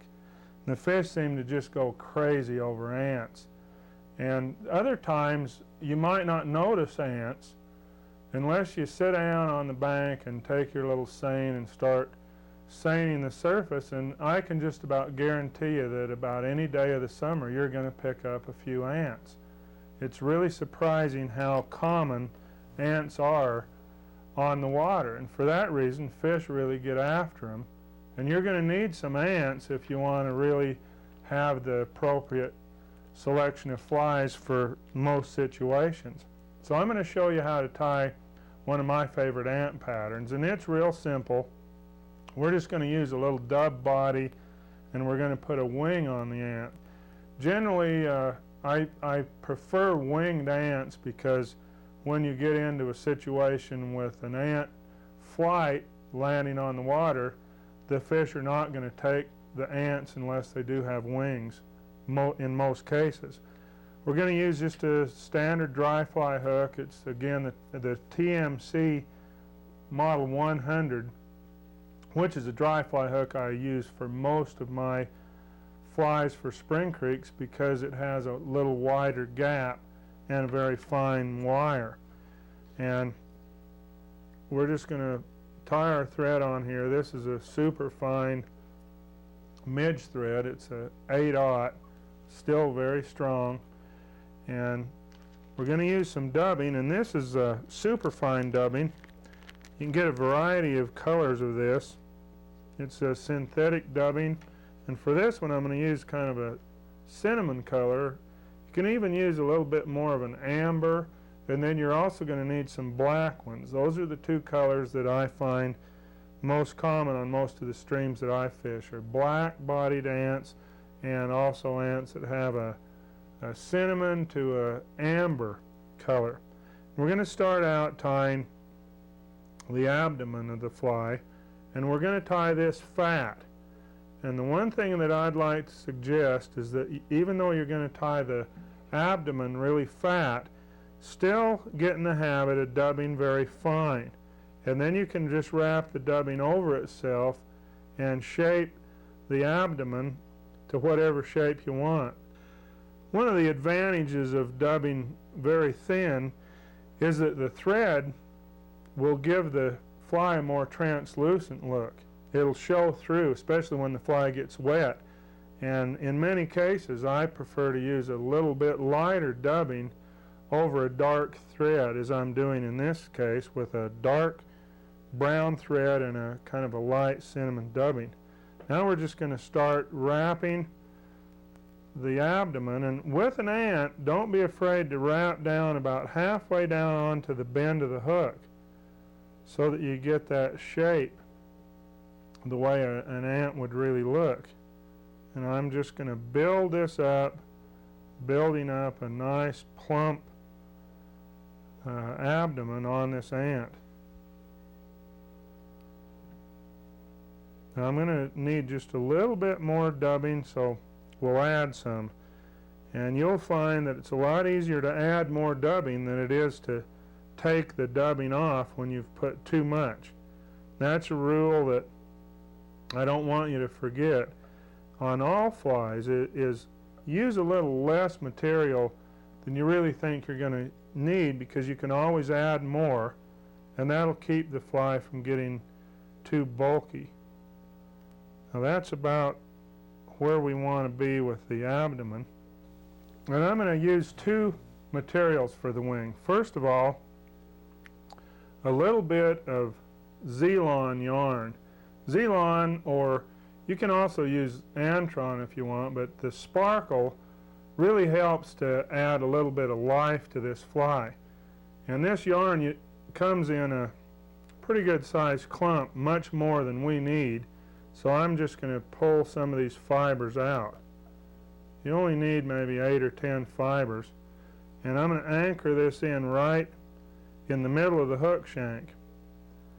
And then I'm going to double it back, and that'll secure it so that it won't get away, so that it won't get pulled out. And then we're just going to cut this, and I would extend the wing on a flying ant about a gap length past the bend of the hook so that it extends back a little bit. And then to get an even more realistic effect of the wings, I'm going to use some CDC feathers. CDC stands for the French word cul de canard, or often called duck's butt. And this material works real well, especially for wings. It's got a natural oil in it. In fact, the CDC feathers, there's about a dozen of them that just encircle the little oil preen gland on any bird, but especially waterfowl, right in this area. And I'm fortunate enough to have a pretty ample supply of mallards and other ducks real close by the house here, so I get to collect my own CDC. And the stuff you get off the wild ducks is a lot better in most cases than some CDC that you buy. You want to really look for good quality CDC feathers that have a lot of mass to them. Some of them are just so thinned down, the ones I see in the shops, but that they're really not appropriate. And I have two feathers here, and what I'm going to do is turn them with the curvature facing away from each other and measure to get the tips even. And the next thing I want to do is get as much of this material as I can, so I'm just going to stroke it forward and kind of bunch it up, and then lay it right over the underwing of Zelon, hold it in place, and then we'll tie it right on the top and just wrap it in there, and we've got our our wing. Now that's a fairly long wing, but that's what you'll find is that the wing is pretty long on most of the flying ants. Just again, just about a gap length past the bend of the hook. We're going to put a hackle on here, and the hackle serves more of a purpose of giving the effect of legs and making it look a little more realistic rather than really floating the fly. This fly is designed to sit right down in the film, as are all terrestrials. Terrestrials, which we mean land-based insects, they're really not designed to float on water. And when they get in the water, get on the surface, they float right down in the surface. And that could be beetles, ants, hoppers, any of these terrestrial insects. You want to tie them so that they're going to sit right down in the film. And that's why you don't want to get too much hackle, just enough to kind of give the impression of legs. So we're only going to make 2 wraps of hackle. It's important to measure the hackle so that it's appropriate for the size of hook you're using. That's a mistake I frequently see on flies, is using hackle too big or too small for the size of the hook. And I just keep a little hackle gauge here on my vise, and that way I can double check by just wrapping the hackle around the little post and checking it, and it does say that it's a size 14, which is what I need. So then I'm going to cut most of the base of the hackle away that has a lot of webbing in it, so I get some good dry fly hackle, and then just tie it right on the side of the hook, and we'll make 2 wraps right in front of the wing.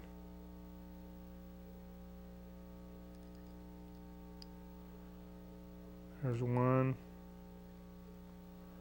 and there's our second. That makes the fly look a little more like a real ant, but it's still nice and sparse. And if you're using really good hackle, like this is some very good stuff, you're going to have enough left over that I wouldn't be throwing it away. I'd use this and tie another ant with it. Once you get the hackle wrapped on, before you finish the fly, I like to put a little drop of head cement right at the base of the hackle so that it'll kind of flow under and help secure that hackle. So I'm going to put a little drop of head cement in there.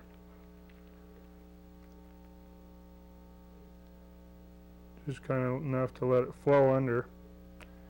And now all we've got to do is add a little bit more dubbing to kind of build up the head. But we don't want nearly as much as we used back on the abdomen. Just a couple of turns now of this thin dubbing.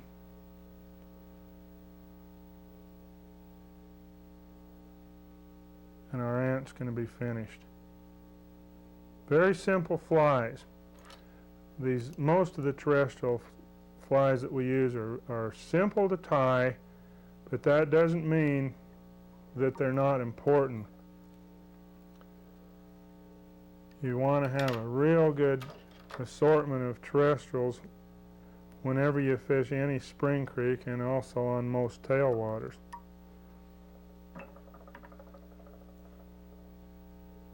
That looks like a fish killer right there to me. The fly tyers you've met so far on this tape have contributed to my fly tying book, Tying Flies with Jack Dennis and Friends. Now the next tyer you're going to meet is going to tie a fly from one of my contributors, Dr. John Barr. Brandon Powers is his name. He's a fly fishing instructor in our shop, also teaches our fly tying lessons in the wintertime here in Jackson Hole. Brandon is one of the new young tyers. Exciting to watch, creative, and I think you're going to enjoy him. The fly he's going to tie is one of the hottest nymphs. In fact, it is the hottest nymph. Its name is a Copper John.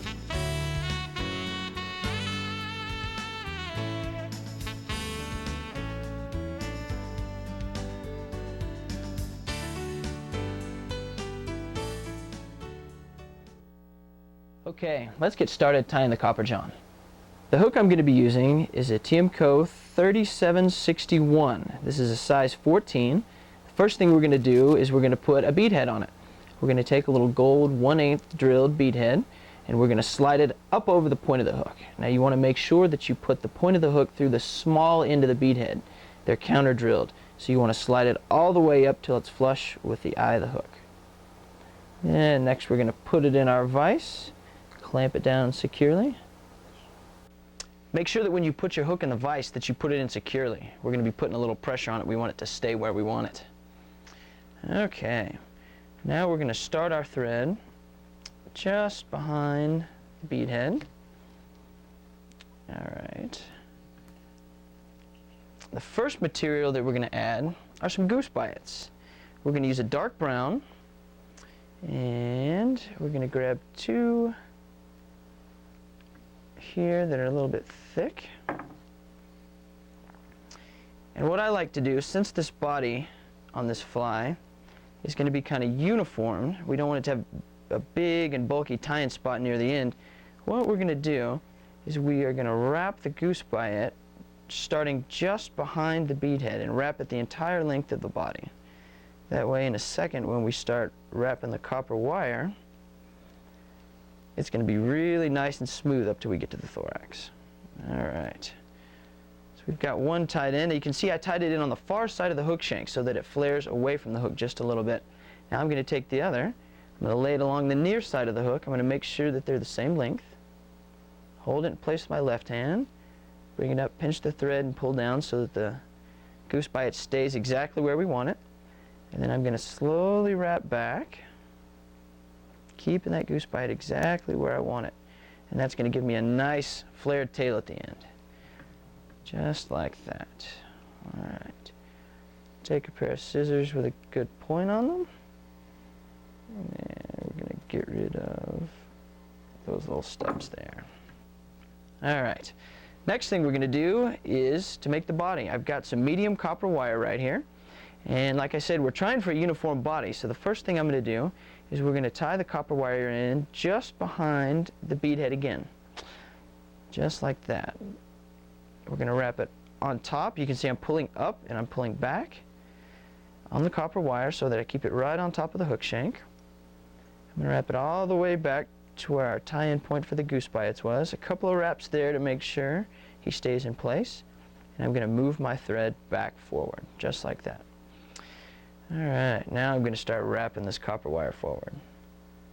I'm tying this one today with a copper color, which is probably one of my favorite all-purpose colors for this nymph. But you can also tie it using any color of copper wire that you want. I particularly, in the spring, like to tie it with a bright green copper wire. We get a lot of caddis hatching in the spring and most of the summer.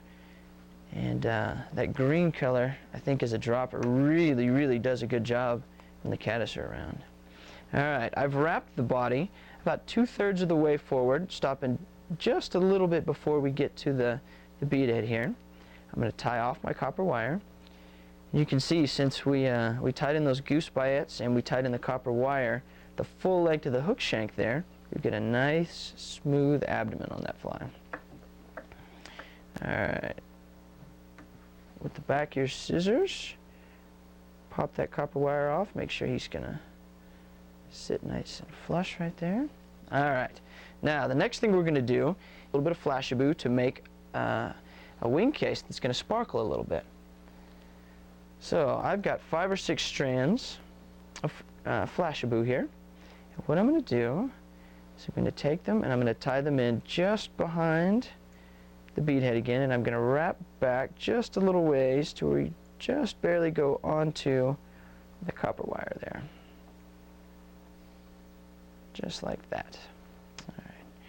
The parts sticking forward, trim them off. All right. Okay, this is going to be our wing case we're going to take, and we're going to pull this forward here in a second, and it's going to give it a little bit more flash. Next thing we're going to do is I've got a couple strands of peacock. This is going to give us a really nice buggy thorax. I'm going to take these two strands. Let's see, and I like this to be really sparkly, so I make the two more iridescent sides stick up. I'm going to take and tie it in again right behind the bead head, just where we tied in our flashaboo.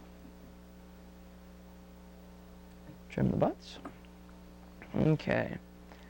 Now I'm going to wind these guys forward. Just like that. You can see it gives us a really nice buggy thorax. Fish love peacock. And on this fly, the combination of the copper wire with a little bit of flash and the peacock really, really works well. Okay, so I've got it secured. I'm going to trim those edges there. All right. Now what we're going to do is we're going to take this flashaboo and we're going to pull it over the top, and you can see already that it's going to give it a really, really nice flashy wing case there. So I'm going to make sure all my strands are together. I'm going to pull it over the top. I'm going to secure it right behind the bead head, just like that. Take a couple of wraps, and then I like to pull it back, take a couple of wraps between the bead head and the flashaboo, just so that I make sure it's tied down really well.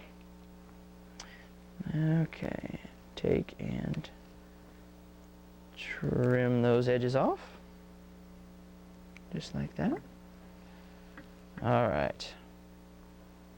Now, the last thing we're going to do, or next to last thing we're going to do, is we're going to put a few legs on this fly. In really small sizes, you know, if you're going to fish in the wintertime and you want to use a 20, a 22, something like that, you can omit the legs. But in sizes like this, like a 14, 12, legs really, really make it look lifelike when it's tumbling along in the water. So what I've got here is, this is a little bit of Hungarian partridge, just a little speckled body feather. You can use grouse, you can use hen, hackles, whatever you've got around, any type of soft hackle. But what I want to do, an easy way to put the legs on this guy, is I'm going to take, and you can see, I'm going to stroke some barbs away, just a little ways down the feather, so I've got a little V at the top. And then what I'm going to do is I'm going to take my scissors, and I'm going to clip that V out, just like that. So when I pull the fibers back forward, I've got a nice little V cut out of the feather, just like that. Now I'm going to stroke a few of the fibers down, so I've got an even amount on both sides, like this. I'm going to take the feather, and I'm going to set it on the hook shank. You can see I'm doing it just behind the bead head, and I'm going to have equal amounts going to either side. It's going to give legs to either side of the fly. Have them extend about 2/3 the way down the body, and then I pinch them in place like that. So once again, you want to take, and this feather is curved upwards, you want to set them alongside, pinch it right there. I'm going to bring up my thread, pinch it and pull it down so those legs stay right where I want them. Take a couple of quick wraps and check it. See how those legs look, and you can see they're sticking down really, really nicely like that. That's just perfect. Now I'm going to take and trim the edges right here. All right, just like that. I'm going to take a couple more wraps just behind the bead head, like that. You can see those legs look really nice and buggy flared out like that.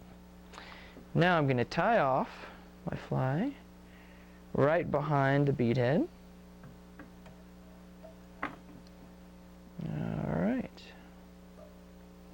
Now, it's time for a little bit of epoxy. This fly, the wing case, you put a little drop of epoxy on the back. Not only does it make it more durable, but it also makes that flashaboo sparkle just a little bit more. I've mixed a little bit of epoxy here. This is a 2-part 5-minute epoxy. Wait until it gets a little bit tacky. Then I'm going to get just a little bit on the end of a toothpick. And what I like to do is come over and put just a drop right on the wing case, just like that. When I tie these guys for myself, I usually tie a bunch at a time. So I'll usually tie 4 or 5 and then come back and epoxy them all at the same time so my epoxy lasts longer. But you put just a drop of epoxy right there on the wing case. It makes that flashaboo sparkle, and it makes your nymph really, really durable, and also gives it a really lifelike appearance with that nice shell back on it. You can see this fly's got the 2 split tails. It's going to do a really good job of imitating a stonefly nymph if you tie it in the right sizes. The way that it's got a buggy thorax and a nice slim abdomen, it can be very good as a mayfly imitation for a mayfly nymph. I really, really like this fly. It's one of the ones that I don't go anywhere without. This is the green version. This one I particularly like when the caddis are out. Let your imagination go crazy with this fly. Whatever kind of hatches you've got around your area, you can change both the size and the color of this fly to imitate a lot of the different insects. This is the red version. This one is particularly effective, especially in places where you've got lots of midges. And speaking of midges, this version right here is one of my favorites. This is a micro copper john. You can see it's tied with a red body, very, very small. Works very, very well all year long as a dropper. Anytime, midges hatch year-round, so this can be very, very effective anytime that you go fishing. So load your box up with a couple of these guys, experiment a little bit, do a couple of different colors, and I guarantee you'll never be without it. I'd like to thank everybody for joining us on this tape. We've had a great time fishing the Deschutes River and being joined with John here and talking about the flies of the area and all my friends. John, thank you for hosting us here on the Deschutes. You're welcome. I have to tell you, I'm going to be back, Oh, I hope so. It's a great river. It really is. And, fly tying's sure a fun sport, isn't it? It really is. It's creative. It's a form of art. You can mix in a little science, and you can have some fun and create some things that really work out here. And you'll become a better fly fisherman. I want to thank you for joining us again on the tape, and hope to see you again on another one of our videotapes. From all of us here at the Deschutes River, we hope to see some of you here on the Deschutes sometime. I hope so too. And joining John. I want to say thank you, and we'll see you again.